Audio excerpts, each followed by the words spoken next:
बिन साहिब की बंदगी कहीं ठोर ठिकाना ना। परमात्मा की सत्पुरुष की भक्ति के बिना इस जीव को कहीं स्थायी स्थान नहीं प्राप्त होता है। जैसे मनुष्य शरीर के अंदर प्राणी की मृत्यु होनी डेफिनेट है। यहाँ मृत्यु हुई पुण्य और पाप के आधार से आगे इसको स्थान मिलता है।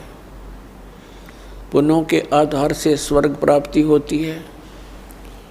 स्वर्ग का समय सीमित होता है, वो उसके पुण्यों पर आधारित होता है। जब स्वर्ग के अंदर उसके पुण्य की पूंजी समाप्त हो जाएगी, उसको कुछ समय पहले ही अलर्ट कर दिया जाता है कि अब तेरा जाने का समय आ चुका है।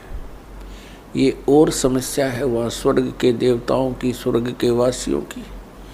वासियों को उनको पहले ही पता लग जाता अब तुम्हारी मृत्यु होगी।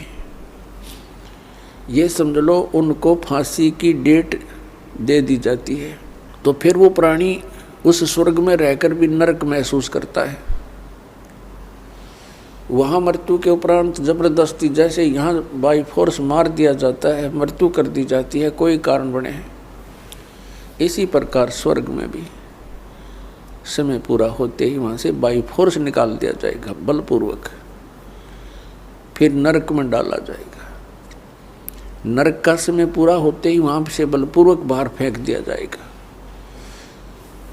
तो पुण्यात्मा, यहाँ पृथ्वी लोक पर मृत्यु हुई, यहाँ से हुई, चलो चलो स्वर्ग में गए, वहाँ होगी, चलो चलो,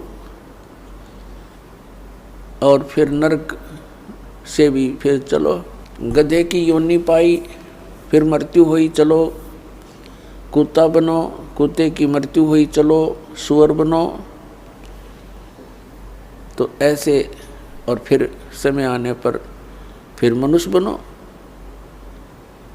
तो यहाँ परमात्मा बताते हैं, आगे गए ना बावड़े रहते भी सब जाही, बिन साहेब की भक्ति कहीं छोड़ ठिकाना नहीं।